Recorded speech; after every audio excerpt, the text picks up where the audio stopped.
Okay, Dad, today is Friday, September 27th, and there's a lot to talk about. So let's just dive right on in with what's just happened a couple hours ago. The IDF has just dropped a 2,000 pound bomb in Beirut, leveled six buildings. The intended target was Nasrallah. Is there anything else you can tell us about this bombing? What you know, what happened? Well, I know the IDF is claiming that they destroyed the headquarters of the military headquarters of Hezbollah, and that the intended target was Nasrallah himself, the leader of Hezbollah.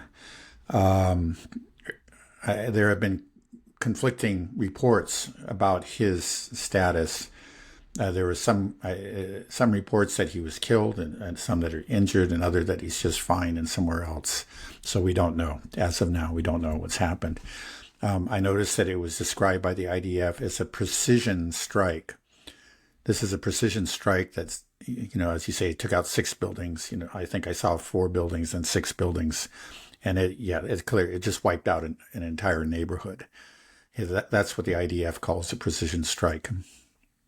Do you think there will be any international condemnation for this type of strike? Well, there won't be from the U.S. and from Israel's Western supporters. There will be, there'll be harsh statements from Russia and many other countries around the world, no question about it. And as they commit these, I think it's fair to say, war crimes in Lebanon, it's simply going to continue to blacken the reputation of Israel worldwide. I mean, there's already Gaza, now they're moving into Lebanon. It's something. It is not helping Israel's reputation. Obviously, they really don't care about what the most of the world perceives them. Again, they figure they're fine because they have the U.S. at their back. Do you think things will change here in the U.S.? I mean, as this begins to widen, I feel like more and more people within the U.S. would begin to shy away from this support for Israel. Yeah. Well, yes, we've talked about this before, and I think there's clearly, this is happening at the margins. It's happening largely among younger voters, mostly on the left, but on the right too. Actually, the polls have showed that there is a general, a strong softening in support for Israel within the under 30s. And it's across the spectrum. It's stronger, more pronounced, on the left, but it's across the spectrum. So it does bode ill for Israel in the long run. I mean, they still have a lock on power. They have the establishment. They still have an overwhelming majority, really, in both the Democratic and Republican parties. They still are. Still have the support of major media. For example, the New York Times and the Washington Post. They just act as, practically propaganda organs, for Israel. Continue to cover up their crimes and to provide the spin that Israel wants. But eventually, I mean, just the fact that they're losing the younger generation, and these images, these stories, these facts are getting out. There's going to be there is a generation, that's growing up that does not have that same commitment to Israel, that does not have the commitment to the Zionist project. And so that, again, means in the long run, Israel's in trouble. But that could be 10, 20, 30 years down the road. Of course, the whole process could be accelerate, depending on what happens over the next months and years here. Right. Yeah, if you are a supporter of Israel, the argument that's often made is that Hezbollah has fired over 8,000 rockets into Israel, and Israel is just doing what any sovereign nation would do to defend itself after being subject to this massive barrage of rocket attacks over the course of almost a year. How would you respond to that type of claim? Well, we've seen, I can't remember the exact statistics now, but I think if you find actually like the number of strikes, it's strikes by Israel on Lebanese territories over that same period of time have greatly outnumbered Lebanese strikes, Hezbollah strikes on Israel. It's something like 85% to 15%. And actual civilian casualties on the Israeli side have been minimal. You can pretty much, count them with your fingers. There's, single digits. On the other hand, I mean, even prior to this, the recent onslaught, Israel has done a lot of damage to Israel, killed many people. I don't know what the totals are prior to the recent bombardments. But it was, it's in the hundreds, and there are many, many homes that have been destroyed. Much more damage has been done on the Lebanese side during that same period of time. Now, there is a simple solution, and that is, which Hezbollah has made clear, a ceasefire in Gaza will end it. They have maintained pressure on northern Israel. It's true. They've been firing rockets, but almost exclusively at military installations. And this is in contrast to what Israel is doing. And, they said that, they will lay off, when a ceasefire is agreed to in Gaza. But again, clearly, Netanyahu and his government have no interest in the ceasefire. Yeah, it's kind of what we touched on the last episode as well, just how the war of words, what's happened in the West Bank over decades never gets reported, and then there'll be one incident where a Palestinian lashes out, and then that's what gets the media coverage. And it's the same thing here between Lebanon and Israel. We hear about these rocket attacks into Israel from Lebanon, but we never hear about what Israel's doing in Lebanon, except now, because now these attacks have ramped up and they're so large they can't be ignored. Right. It's really a war of words. I feel like there's, a couple tactics that Israel engages in. One is to label their enemies as terrorists. And it's been quite effective, I think, for the Western audience. A lot of people that are Israeli supporters, it's an easy thing to kind of rationalize the activities. I believe the United States, Canada, and of course Israel have designated Hezbollah as a terrorist organization.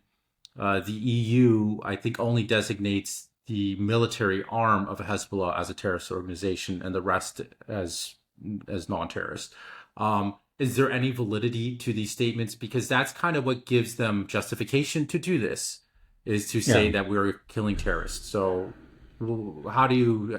It's an entirely political label. I mean, I think in general it's true now. Like the MEK is clearly, the MEK is an Iranian terrorist organization. It truly is a terrorist organization. It carries out assassinations, civilian bombings, bombings that kill large numbers of civilians within Iran. Its activities, meet the criteria for terrorism. Exactly.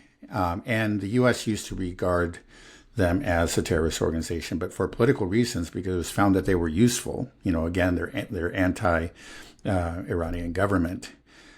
Pressure began to be applied by people like John McCain and the usual suspects to remove them from the terrorist list. So they were. So I'm just giving you an example of how this happens. And the same thing, Hezbollah is it's a resistance organization that was created following the Israeli invasion of Lebanon. Let's not forget, Lebanon doesn't have a history of invading Israel. Israel has a history of invading Lebanon. In 1982, they carried out a major invasion of Lebanon, and they occupied southern Lebanon for 18 years. It was only in 2000 that they finally withdrew. In the end, we had Hezbollah. Now, Hezbollah is much more than a militant group. It has its army. It has its military wing, which is a resistance wing. Again, they're not poised. Nobody even pretends that they have the ability to invade Israel, but they can resist when Israel tries to invade. And Israel's aware of that. And, and that's something it constrains Israel's actions. Right now it's putting Israel in a hard place. Okay, they have mastery of the air, but they know that if they carry out a land invasion, they're going to come up against a major resistance in the form of Hezbollah. Hezbollah is a very highly respected political party because it has a civilian wing. It's kind of like a government, within a local government within Lebanon, and it has become accepted as part of the Lebanese of Lebanese society and Lebanese politics. They have their representatives in government, and they have won friends throughout Lebanon, including very much of the great majority of the Christian communities, because they have protected them. They have protected them, for example, against ISIS attacks, both actually within Syria. There are villages that were saved from ISIS by Hezbollah, and the terrorist label is only applied. They don't. I'm sorry, but name a Hezbollah terrorist attack. There's just not. I can't even think of an incident. I doubt anybody really can name one. Their crime is resistance. Their crime is for being a force that can counter, Israeli ground forces, and that can retaliate with their rockets, even though it's actually the damage that they inflict. At least so far, they may be holding some larger missiles in reserve. But so far, what we've seen is just a very small fraction of the kind of damage that Israel has been wreaking on Lebanon. Yeah, this whole term terrorism is completely bereft of meaning, especially in the Middle East. I mean, it's just all what it comes down to. If you're in the West and you have a list of terrorist organizations, it's pretty much those groups that are opposed to Israel, they're all terrorists just by virtue of being opposed to Israel. Those that support Israel, allied with them, are fine, like the NEK, which really is a terrorist. The MEK, that is a true terrorist organization. To give another example, look, if you think about like the premier terrorist organization, I think the average American, you would think of Al Qaeda. Well, in the recent civil war within Syria, guess who ended up supporting Al Qaeda? It was the Al Qaeda. It was a renamed Al Qaeda, Al Nusra, which is essentially just a Al Qaeda under a different name. It was Israel and the United States. Israel quite directly. They actually, treated wounded Al Nusra soldiers, and because they found them to be useful, and so. And I remember at that time, there was some sort of discussion within the U.S. government that occasionally leaked to the press. It's like, maybe we shouldn't be supporting Al Qaeda, or maybe we should. But at the end, we did, or we, at least we, maybe we didn't have direct contacts, but we supplied weapons that we knew made their way to Al Qaeda, and Israel supported them directly. So, again, it's just meaningless. The idea that this group is a terrorist and that is, if you're looking at a list that's put together by Israel or the U.S., it's completely meaningless. Right. But it's so effective. It's hard to combat that narrative of terrorism. It's just these people don't have the time to really understand these organizations and the complexities. Like most people never heard of Al Nusra, and they wouldn't know that it was basically Al Qaeda that was rebranded on because we don't report on it.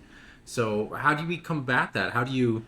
Like, if I was Hezbollah, like, the problem, I think, is they should change the names. If they change the name of Hezbollah to something like Tim's Club, and then it wouldn't sound like it. Because anything that sounds Arabic or whatever, people just like, oh, that's just another terrorist organization. Yeah. Well, in the end, they can't really do anything about it, right? There's very few Americans are able to differentiate between these different groups. I think there are very few Americans that would tell you that are aware that there is Sunni and Shia, and that's been a very important part of the political and social landscape of the Middle East ever since the beginning, ever since the rise of Islam. In the 1300 years, 1400 years, and it's still important. Hezbollah is actually, just since we're on the topic, is Shiite. Hamas is Sunni, but Hezbollah is one of the few organizations that came forth to support Hamas, right? Even though they're Sunni, so they bridge the guy. You find sometimes within the Arab world, actually, Hezbollah comes under attack from these real kind of, I think, narrow-minded sectarians within the Arab world. But in general, over time, as like other Sunnis see them supporting Hamas, along with the Houthis, I was The about to Houthis, say it. yeah, It's kind of funny because you have the Houthis, which are Shiite, you have Hezbollah, which is Shiite, and you have Iran, which are Shiite, and these are the three main actors in the axis of resistance that are defending the Palestinians who are right, Sunni. So it's kind of yeah. interesting. Why are the Saudis where their Sunni brothers aren't standing Yeah, up? no, it's hard. I think there are many Sunnis around, the Middle East that are asking the same question, what's going on here? I think you'd find the great majority of Sunnis are very sympathetic to the Palestinians, but their governments are not. And, it's hard to explain, but that's the way it is right now. You said something that I thought was kind of interesting that Hezbollah was responsible for protecting Christian communities and villages from ISIS and Al Nusra during this time, and I found that quite interesting because I think what I see a lot on social media is this idea that we will make Lebanon Christian again, that these Muslim invaders came in and destroyed Christianity in Lebanon. And it used to be a great place. You kind of have this argument sometimes with Iran as well before the 70s. But that this idea that we can make Lebanon Christian again, and it could be a blossom place. We just got to get rid of these Muslim terrorists, this Hezbollah organization. But you're saying here that Hezbollah was protecting the Christians in Syria and in Lebanon. And I believe Beirut is 30% Christian as well. There Right. still is a sizable Christian Right, population. right. And it When used I to was be in quite a bit Shanghai, larger. Actually, it used to be quite a bit larger, but it's not that they've been persecuted by the Muslims. Of course, you go back in history, you find persecutions in the original conquest and so on. I'm not going to deny that, but in recent history, like the recent history of Lebanon, there really hasn't been, substantial any significant persecution of the Christians. The Christian community has done very, very well in Lebanon and in Syria too, and been protected by both governments. Let's see, what I kind of lost my train of thought. Yeah. Anyway, we'll just leave it at that. But yeah, well, it's a very disgusting tactic that is used, I think, to great effect on people in America. Especially yeah, within the Bible Belt here. This idea that yes, we need, these evil Muslims in Lebanon and Hezbollah, this evil Shiite organization, the persecuting Christians. We will help our Israeli brothers to destroy Hezbollah, and then we can bring Christianity back into the Middle East. It is a narrative that is pushed out there pretty strongly by supporters of Israel, and it's a very disgusting one. right, right. Well, some of these Christian communities, especially in Syria, are go back to the original Christian communities. As I believe some of them actually speak Aramaic, the language of Jesus. These are ancient. These are, if you care about the Christian faith and your fellow Christians, you should really care about these communities. And again, these communities have been protected by Assad. They have been protected by Hezbollah. They have been protected by the Lebanese government. And the Lebanese government is in good part Christian. I think the president is Christian. They have an unusual arrangement where certain offices are filled by a representative, of one community or another. And now I kind of remember what I was going to saying that the proportion of the population that's Christian has declined significantly over the decades in Lebanon, but it's not due to persecution. It's due to different fertility rates. The Muslims have been having more children, but then also I think it's also like in Palestine in the West Bank, it's immigration. A lot of the Christians have more connections overseas, have connections with Europe, and it's easier for them to immigrate. So that's, when these wars break out, Lebanon has suffered an awful lot over the last few decades. Some people have decided, who had the means to get up and leave and go to another country. It's hard to blame them. And a lot of those people are Christians. Right. But it's not because, you won't find them say, because I was persecuted by my Muslim neighbors. In general, they have very kind things to say about their Muslim neighbors. Right. Yeah, my neighbors when I was living in Shanghai were Lebanese Christians, and they were my neighbors for several years, but then they moved back to Beirut, and I was just thinking about them after I heard this. I'm like, I wonder if they had two little children with them, and It's scary. Yeah, I wonder. Yeah. Maybe I don't know if they're still in Lebanon. I haven't kept in touch with them, but yeah, I just think people don't understand the history of these countries, how the society works, the demographics, and it's too easy to just put one label and to say Yeah. that this whole country is a terrorist country without realizing that hey, these are it's Beirut, like I said, it's 30% Christian. It's not like this idea that Christians and Muslims are constantly at war is just something that's constantly perpetuated. I think largely through Israeli Yeah. propaganda and their Right. control over Well, you media find here. that, there are Muslim sects, or not so much sects, but, movements like, these jihadist movements, namely, ISIS and Al Qaeda, that are extremely hostile, actually, violently hostile to Christians and kill them. There's no question about it. One thing people kind of tend to neglect is these same groups tend to also be very equally hostile to Shiites. And in fact, they probably have killed many more Shiites over the last couple of decades than they have Christians, simply because there are many more of them there. But these are dangerous groups. Let's not pretend otherwise. Of course they are, and that's what, when people think about Muslim terrorists, that's what they're thinking about. But the truth is, okay, first of all, it represents a very small sliver of these societies. They're often hated by these societies, Shiites and many Sunnis as well. All of in the end, Assad was able to defeat the jihadists who were trying to overthrow his government in Syria. But okay, but stop and think about it. Who were we supporting? What group was actually backing these jihadists? The ones, again, the crazies, the violence, the ones that behead, captives. And so, that's, what people have in mind when they're thinking about Muslim terrorists, right? Okay, they do exist. Yeah, but who backs them? It's not Iran. It's the U.S. It's Israel. I mean, this is actually what, they see them as useful idiots. It's not just in Syria where that happened, but also in Yemen for a while. The Saudi Air Force, which was really an extension of the U.S. I mean, these U.S. planes, U.S. Maintenance and target data and so forth. They were actually supporting Al Qaeda in Yemen against the Houthis.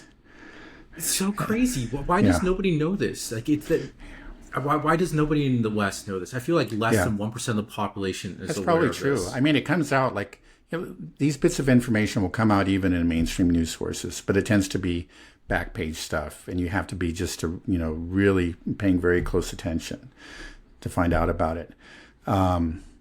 And most people just don't pay that kind of attention. They don't have the time. They're lazy. They're comfortable in their opinions. They don't really want to think hard about these things. Crazy. Well, things are boiling over now in Lebanon. We've had the pager attacks. We've had the severe bombing in southern Lebanon that killed over 600 people, and now we've had this massive bombing within the capital city, Beirut. But we still have seen very little from Hezbollah. What's going on? What do you see as the current state of the war right now? Well, I don't think it's fair to say we've seen very little. There have been some unprecedented, rocket and missile attacks on northern Israel. And it's not clear, again, directed at military facilities. And they've done some damage. I've seen videos of explosions at the base, and I don't know how severe the damage is, but it's something, and they have, we'll see. The Iron Dome has been working hard to shoot down these Katyusha rockets, and I guess they shoot down a fairly large percentage of them.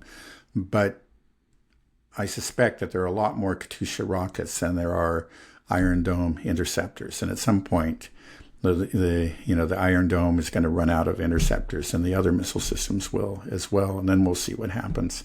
And we also hear again, that Hezbollah has more advanced missiles. We haven't, what we've seen, okay, there was one, I think, called a Qadr missile that actually was fired at Tel Aviv. It was intercepted by, I think, an Arrow interceptor fired by the Israelis. But in general, we've seen these Katyusha rockets, and then there's something a kind of a step above them, the Fadi 1, Fadi 2. We've seen some of those. But there's supposed to be, some truly advanced ones, and the Hezbollah hasn't resorted to those yet. They are responding, but the truth is that in the air war, they are greatly outmatched.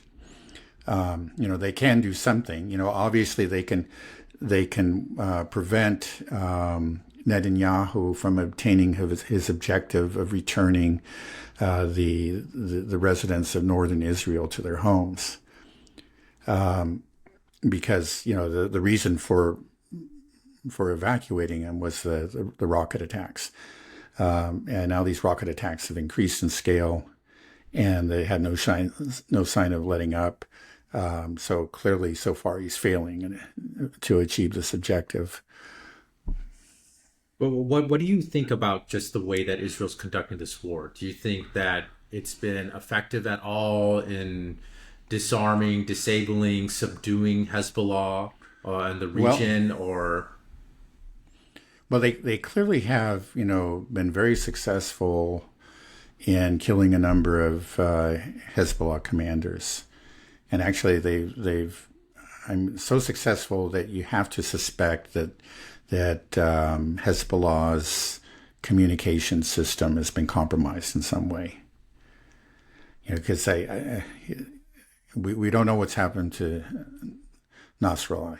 We don't know if he survived or not. But he just, I think, yesterday or the day before, they took out the head of the drone department, and a couple of days before that, they took out the entire command staff for an elite kind of a special forces unit. They've done a lot of damage. They've to the command structure of Hezbollah. But that doesn't destroy Hezbollah. I think it can create momentary chaos. But my understanding is Hezbollah was prepared for this. It's something that they understand that their leaders might be martyred, which is the term that they use. And they prepare for it. They have replacements. Each leader is supposed to groom, a successor. And so there's somebody there that's ready to step into his shoes. And maybe in the short run that will create some confusion, but I don't think that it's done, long-term damage to Hezbollah. And even if Nasrallah is killed, I think what it probably would do, that whoever replaces him is probably likely to be less of a moderate, and probably more willing to, take the fight to the Israelis, and that may be, in fact, what Netanyahu wants. I mean, you see that Israel has a history of taking out moderates. They don't want moderates. They don't want a diplomatic solution. They want military victory, and they want to provoke their enemies into war. Yeah, but the idea of a military victory just seems impossible to me unless you kill everybody, which, I mean, maybe that's what they want to do, but they can't get away with that, right? I mean, they haven't been able to do it in Gaza. I mean, there's reports of maybe up to 25% of the population now have died. This number that's been stuck at 40,000. See, we had the, Right. The Lancet Medical Journal, right, saying over 200,000. So, right. But anyways, he can't achieve a military victory. So I don't know how this is going to play out exactly, but you will have a lot of death and destruction. But there's no way that Netanyahu will be able to achieve his goals, right? I mean, I don't see how he can do it. I mean, first of all, he cannot defeat Hezbollah from the air. That seems clear. He can wreak all kinds of devastation. He can leave southern Lebanon in smoking ruins.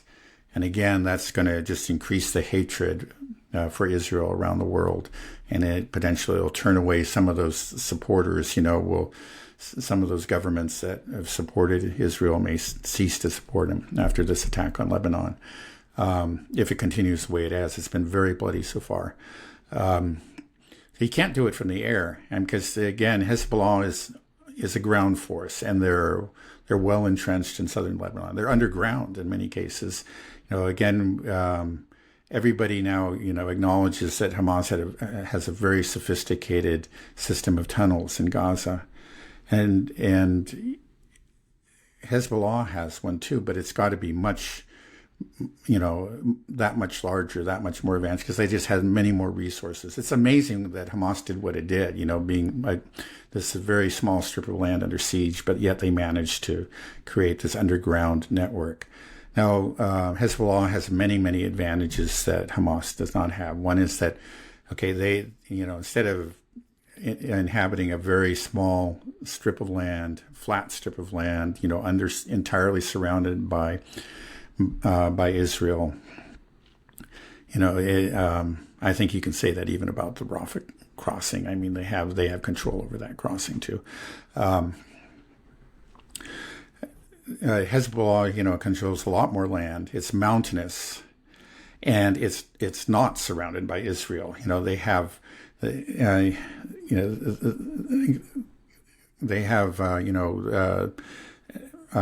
lines of communication, or logistical lines, supply lines to northern Lebanon and to Syria, and so you look at the tremendous disadvantage that Hamas has been at, and yet they've managed to hold on. Yet they still have not been defeated by Israel. Hezbollah, so all those. Hezbollah has so many advantages. There's just no way. If Israel could not defeat Hamas, it could not wipe them out. What chance do they have against Hezbollah? They just don't. And also Hezbollah has a much larger army than Hamas ever had, and they can't do it. The kind of force they've talked about. I think recently a couple more brigades were moved to the border, but they don't have nearly the numbers to take on them. Even if they had the numbers, it would be a very difficult fight, and it simply doesn't add up. When you look at the balance of forces on the ground, Israel just does not have the forces to take southern Lebanon. They don't. They can't. They can rule the air, but they can't win from the air. They can attempt a ground invasion, but it will fail. And I think that the IDF and Netanyahu understand this, but Netanyahu's bet again is that he'll go in there maybe knowing that he's going to get into trouble, but he'll get into trouble, and then the U.S. will come riding to his rescue. So that's the only way I can explain it. So you think a ground invasion is still coming, or should we expect a lot more of these kind of bombing campaigns from the IDF and just rocket fire, just sort of because Aaron Mate from the Gray Zone doesn't think that they will actually invade, because he doesn't think There's a difference of opinion. I've heard, many well-informed people like Aaron Mate, say that they just won't, and others are not so sure, think that they will. Whether they, the fact though is that they don't invade. In the end, what do they accomplish? They leave southern Lebanon in smoking ruins, and then Hezbollah is still there, and he can't. And the residents of northern Israel still can't return to their homes. So again, what do you say? What is Netanyahu going to point to? Where is his success? And then he also will fail to. Again, I think there's no question that he wants to bring Iran in and the U.S. He wants a war, a larger regional war. Maybe he's hoping that he can provoke something, with these bombings, and maybe a response from Iran, or some sort of a much stronger response from Hezbollah that he could spin as a real attack on Israel, threat to Israel's existence, and Yeah. you can play the victim. Sorry, Henrik is banging at the door. Give me Oh, one okay, second. all right. I gotta. Yeah, I'll always just say again, Netanyahu's plan is to ignite a larger regional war. I mean, I think there's no question about it. If you just look at the actions that the Israel is taking, they're deliberate over the last several months. They're deliberately provocative. They aim to provoke some very strong reaction from Hezbollah and even more from Iran. And he's failed to get that reaction. And now, maybe what he's hoping that through this air campaign that he'll just, that by killing Nasrallah and leveling half of Beirut and much of southern Lebanon, that he will finally get the reaction that he wants.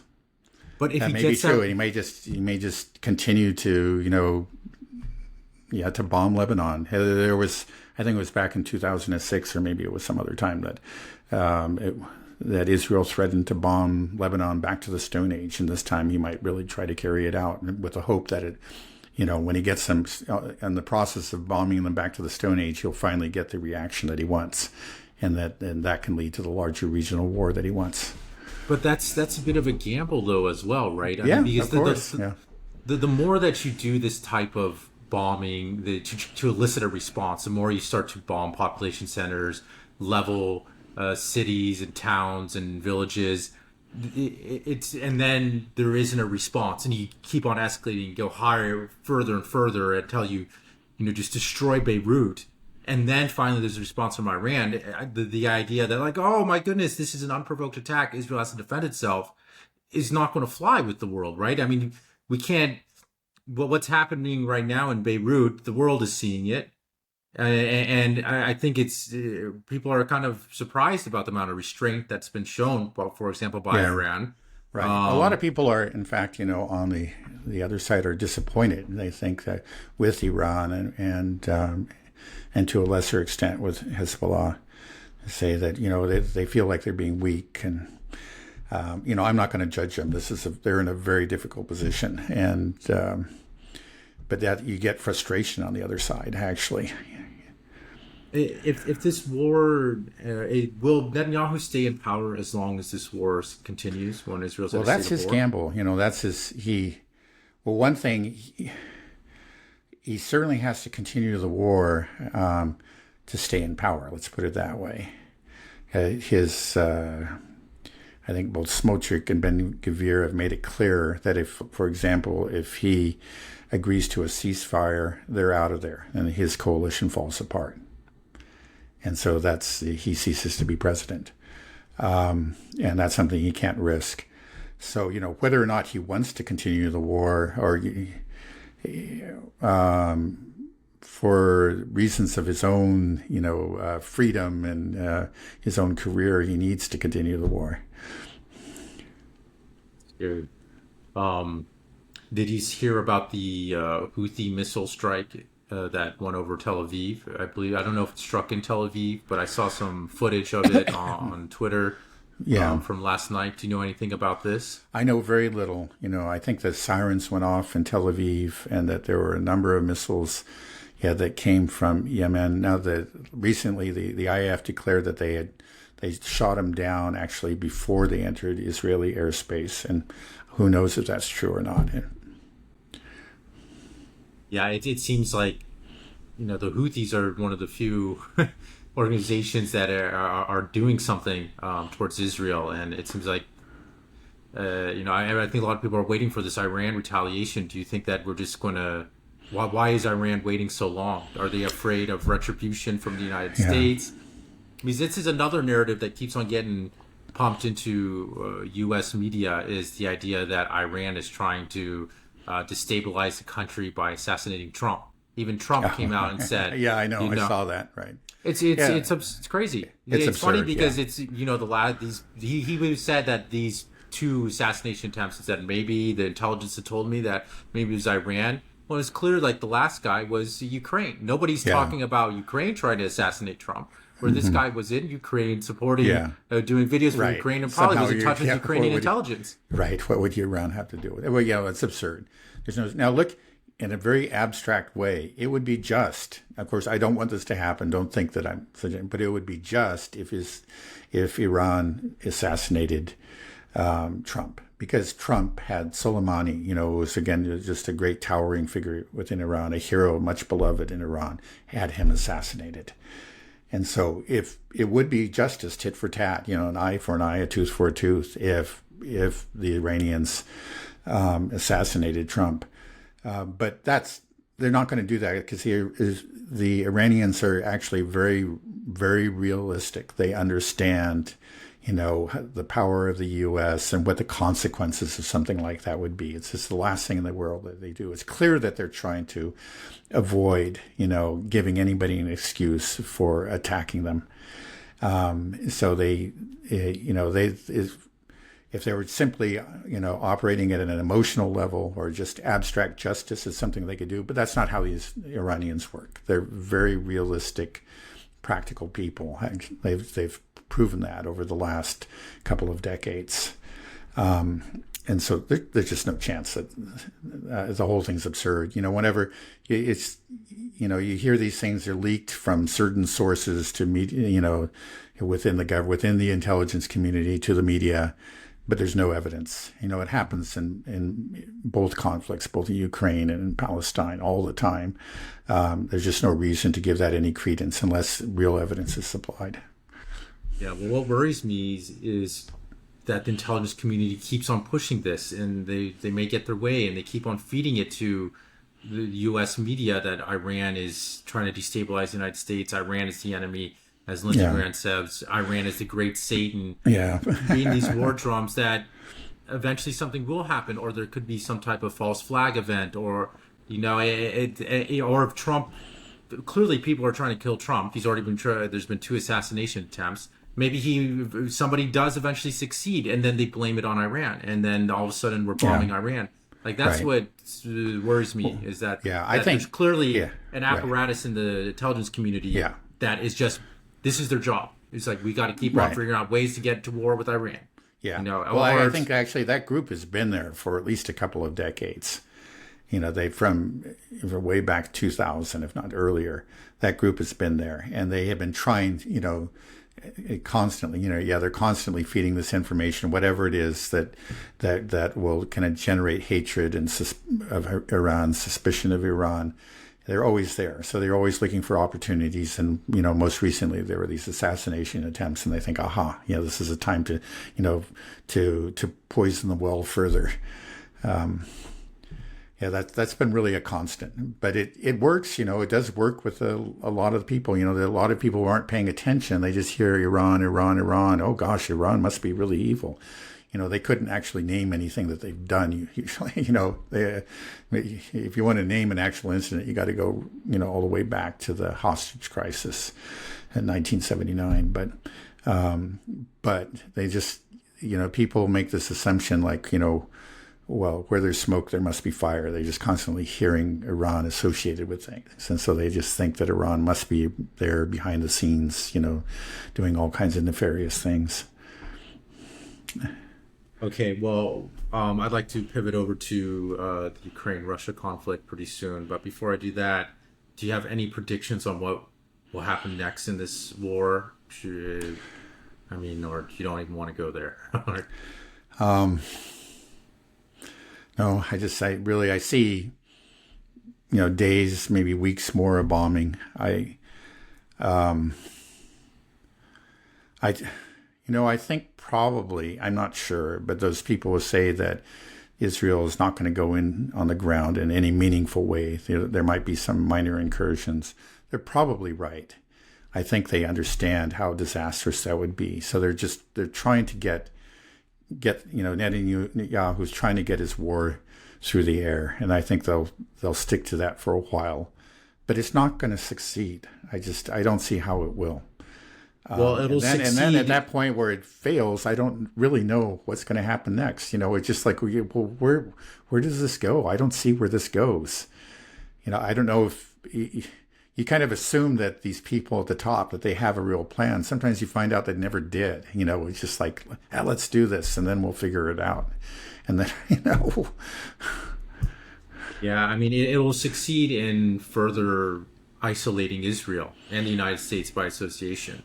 It'll just, the more that these types of indiscriminate bombings are carried out, just the more and more that Israel become an international pariah, and the reputation, I mean, it's already in tatters, but there won't be anything left if they continue this for much longer. Like, there's something about going in on the ground, and meeting a real army that people understand and they can rationalize. But if you just see cities where people are going about their daily life and then boom, a bomb goes off and all of a sudden there's death and destruction, there's children screaming, women dead. Those images, people don't forget that. You can't justify it. And it's insane that Israel is the only country that can do this and do it again and again and again. And the U.S. keeps on giving it cover. And the U.S. reputation is being destroyed through this as well.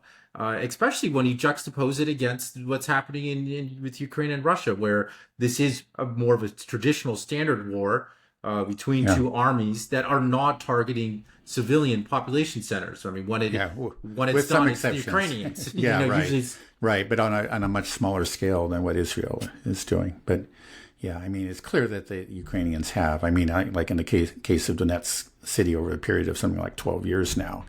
Fortunately, it looks like that's coming to an end because, again, the Russians are pushing them away from Donetsk city. But for the longest time, there were no military targets, and they would shell them. But artillery shells don't do nearly the damage that 2,000-pound bombs do. Let's just put it that way. They still kill people. They still kill children, but not in the same kind of numbers. Right. And, I just saw that the U.S. just signed off another $8.7 billion military aid package to Israel, and Zelensky came over and walked away with another $1.9 billion. These numbers, I think, they just go over people's head. They don't even really think about it anymore. Right. But I'm also wondering, like, we can keep on giving aid and throwing huge numbers around, but there is an issue with our ability to produce munitions. Right. Like we talked about, that's actually right. That's become obvious recently. That there was that $61 billion aid package that was passed, and that was supposed to make the difference. Clearly, it hasn't. And now, actually, what you're finding is that the U.S. has actually not been able to spend. A portion of that was set aside for munitions and weapons for Ukraine, and they have a lot of that money is still unspent because they don't have the weapons to spend them on, and they've got to produce them. Their factories are turning them out, but not at a sufficient rate. That's where we are. So you can talk about, 2 billion, 10 billion, whatever, but it doesn't really mean anything because, when it comes down to it, it's like, how many guns and missiles are coming out of these factories? And the answer is not many. Right. So, I mean, when we give these aid packages, do we need to look at it in a different way? I mean, what does it mean? I would rather have a list of what is being sent. Yeah. The number doesn't mean anything so much because the U.S. just prints money and the MIC bills what it wants. The dollar number really doesn't mean much of anything. I think, again, it's sort of similar to, education in this country. You get people bragging, well, we spend $1 billion on education, whatever. Yeah, but the kids are just as dumb as they were 5 years ago when you spent a quarter of that amount. Yeah, maybe a little dumber or whatever. It's just, there's no point in bragging about how much you spend, right? Actually, that's the number you should try to reduce, all other things being equal, of course. But yeah, how many Patriot interceptors, how many, whatever, are you actually providing?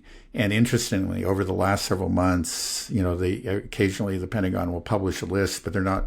They used to actually give the numbers to show, we gave them, 100 of these systems and 500 of those.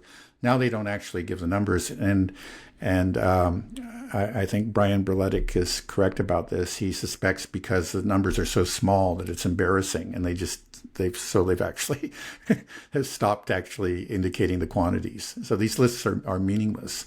And you hear about the Ukrainians. The Ukrainians are complaining, say, we don't have enough arms. The soldiers on the front are saying that. The generals are saying that.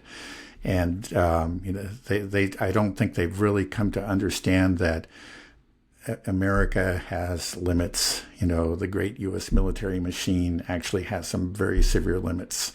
And they're just not able to give you what you want. They can't, fulfill your wish list. Right. But we're talking about trying to get involved into all sorts of conflicts around the world, and now the U.S. is just going to beat China, beat Iran, beat Russia. It's insane. We were just going through our proxies. We're running out, and it doesn't seem to be something that politicians, maybe they're not aware of it, or they are and just don't want to believe it. It's hard to say. Yeah. Right. There just seems to be very little awareness, if there, you do see these reports, but I think there's this kind of this overwhelming smugness that has not really been shaken yet. The sense that, hey, we're number one, so what are we worried about? Right. It just means, we just got to spend more money. We just got to just pass another bill. And the thought that, hey, actually we don't have much of a military industrial capacity. It's dawned on a few experts, and they're starting to write about it, even in the West, but it just hasn't seeped through to the political class. I think they still are insufferably smug. They still are kind of like they're still living in the 1990s, and it feels so good to be that smug. And they, the instant you start saying, wait a second, we're in real trouble. We got to do something here. We got to start building factories. We got to start reestablishing, these production chains and so on and so forth. You don't hear that because, first of all, it's going to be very costly. And it's something that you become the bearer of bad news and you don't believe in America. It's much easier on the other side to say, hey, we're number one. I believe in America. Shut up. Let's just pass another bill, for another $10 billion for Ukraine. It sounds better. It sounds, people who don't want to think about it say, oh yeah, what's this guy? He's actually suggesting that we're going to have to make some sacrifices and real adjustments. And the thing about it's not just that, that these military industrial arrangements have become very cozy for a lot of people. It means that a lot of pockets get lined. And, those are the people in power, the lobbyists and the congressmen who are going to probably be future lobbyists. And they don't really want to change the whole system, make something that's streamlined. And it doesn't really work out for them. It's just like the way things are now, that these really lucrative contracts. Okay, yeah, they overcharge, but I get my share of it. I don't think the people at the top, they're very comfortable with it, and it's much easier to just keep on thinking, hey, what me worry, we're number one. Such a rotten system, but the rot is being exposed, and I think it's going to really.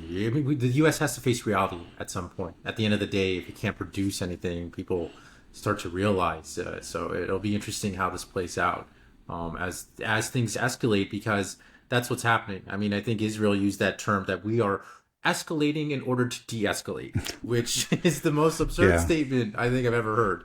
Right, Orwellian. Yeah, right. Okay, well, let's try to touch really quickly on what's happening in Ukraine, Russia. Primarily, last week I asked you what was Russia's nuclear doctrine, because I was curious because of these long-range missile attacks. I was wondering at what point would Russia say that it has the right to use a nuclear weapon. And then just 6 days after I asked you that question, the nuclear doctrine has changed. So can you tell us what the nuclear doctrine is stating now and what that means for the war in Ukraine? Right. We knew that they were in the process of revising it, and now that they've come out with the changes, Putin himself laid them out.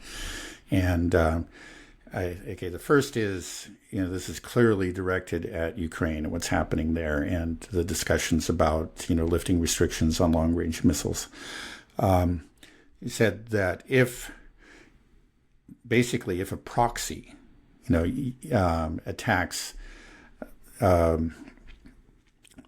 Russia, and that proxy like Ukraine, might not be nuclear, but if the supporting country, the country that's using Ukraine as a proxy is nuclear, then Russia will regard the attack as though it were carried out by a nuclear power.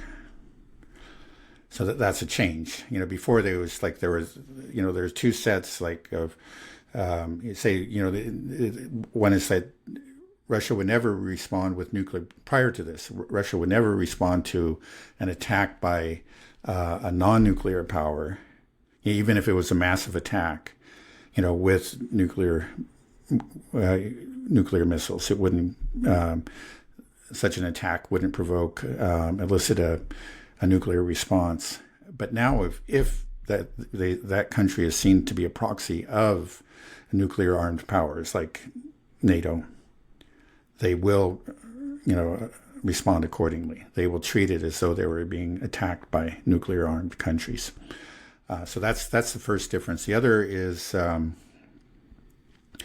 they now have included Belarus. They treat Belarus as though it were, for the purposes of the nuclear doctrine, as though it were part of Russia. That is Russian territory. So any attack on Belarus will be treated as an attack on Russia proper.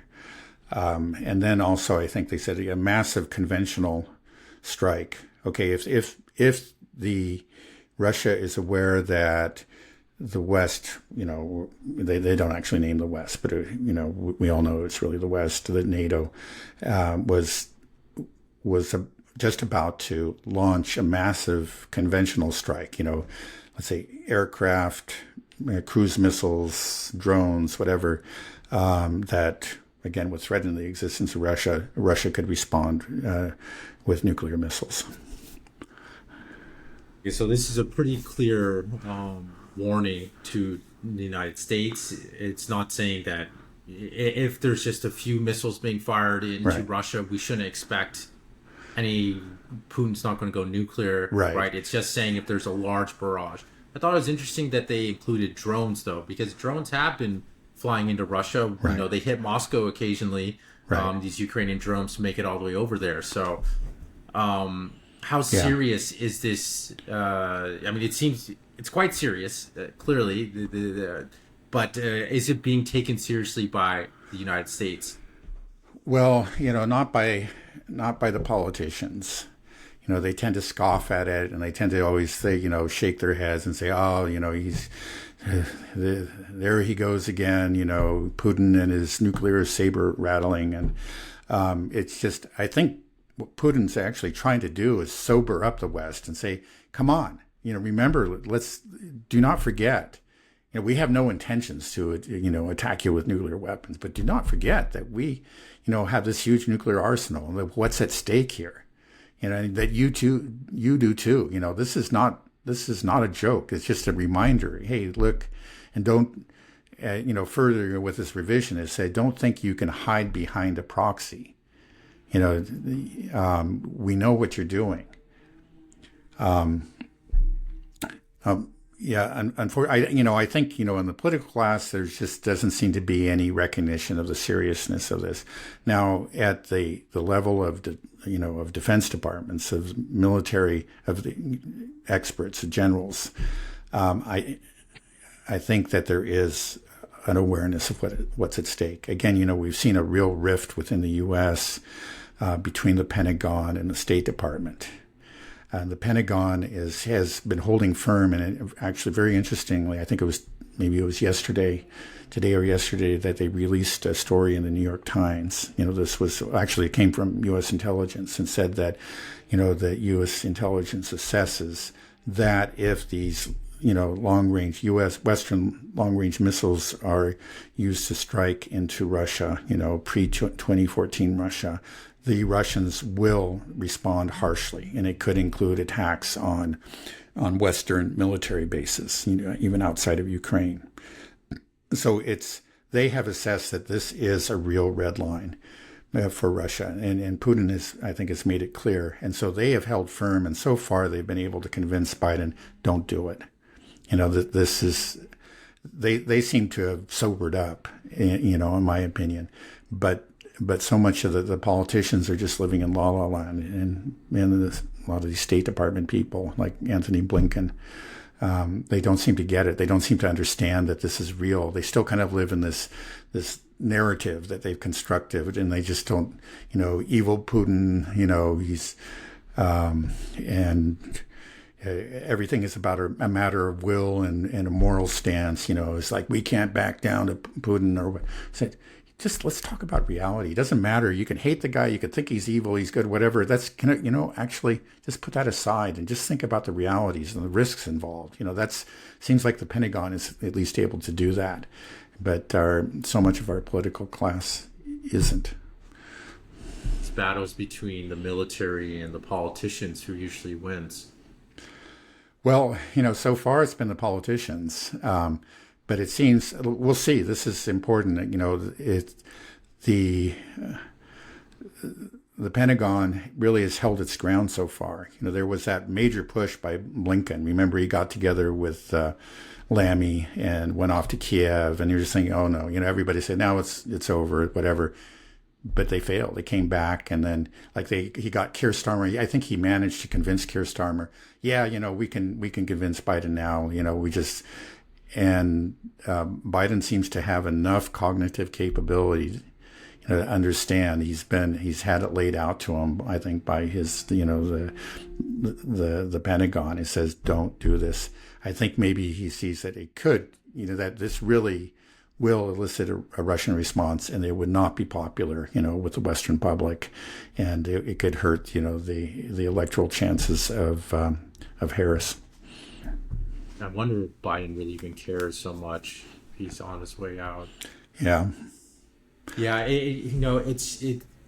the situation between the United States and Russia almost reminds me a little bit of dealing with my 2-year-old, or he's almost 3, I should say 3-year-old, yeah. And that Henrik will hit me or do something naughty, and I'll say, don't do that, stop doing that, and he'll do it again. I'm like, listen, don't do that, or you're going to have a timeout or a spanking or something. And I'll repeat it again, and he won't. And then he does it again, and then you feel like, well, now I have to, but I don't even want to do it. I don't want to punish him. I don't want to put him in timeout. But because I've said again and again, don't do it, now I have to do it. And that's what I'm afraid is going to happen with Russia. Russia keeps saying, don't do this. Don't do this. And look, we've raised nuclear doctrine. I'm really telling you, just don't do it. And then we keep on like, well, we'll do a little bit. We'll try. And then we do it. And then Putin's going to be like, well, I don't want to escalate this thing, but I have to, now that I've drawn this line, I have to follow through. Right. Our reputation. Right. I think it's also important to point out, again and again, you hear from people in the West, like Stoltenberg or whatever. It's like, they're always drawing these red lines. Actually, if you look back, they haven't. It's often the West themselves are saying, whoa, maybe we shouldn't do this. And, Russia's given warnings, but they've been relatively vague about it. But this time, Russia has been crystal clear. He said, if you do this, this means that NATO is attacking Russia directly. And then a week later, come out with this change in nuclear doctrine. I think he's making it crystal clear. And then you get it. I think they made it, again, it's like the Pentagon and the sane people in the intelligence agencies, they have heard it and understood it. And so far, I think they've been just telling Biden in this case, firmly, we just cannot do this. There's no, the consequences are likely to be pretty horrible. And yeah, but the insane thing is that there's one crazy old man that's in charge. And if he just has that bee in his bonnet and just says, to hell, I'm going to be dead within 2 years anyways. Yeah. And everybody has a particularly bad day, and he forgets who he is and what somebody told him 2 hours ago, and he's, oh yeah, go ahead. It is scary. I mean, this is where we are. Right, because there are enough people that want this. That's what's crazy. Clearly, there are. I see them online all the time. It's what Zelensky needs. And it's so silly. Not only that it's very reckless and can provoke a very severe reaction by the Russians, but the benefits. Again, this was actually repeated within this recent New York Times story. Are just aren't there. First of all, uh, Russia does have a very robust, the world's best air defense system. So it's just not clear how much, what's actually going to get through, but something inevitably will. But also, and this again has been admitted in these leaks, the U.S. just has very few missiles to give them. They've already depleted their stockpile of ATACMS. They're not making any new ones, and they really want to hang on to them for a potential conflict, in this, the Chinese South Sea. So we're talking about very few missiles, that likely won't make any difference to the course of this war, but could provoke a very severe response on the part of Russians. So what are you doing? I mean, there's just no logic in here. It's just these people live in a world of just, I don't know, of emotion, and it's actually kind of a fantasy world that they live in that's become increasingly detached from the reality. Okay, well, I hope we'll have a podcast one of these days where we can say, well, there's not a lot to talk about. It seems like everything is calmed down, but it doesn't seem like that's going to happen anytime soon. So, Okay, well, we'll end it there then. Okay, Dad, have a great weekend. You too. Okay, bye-bye. Bye.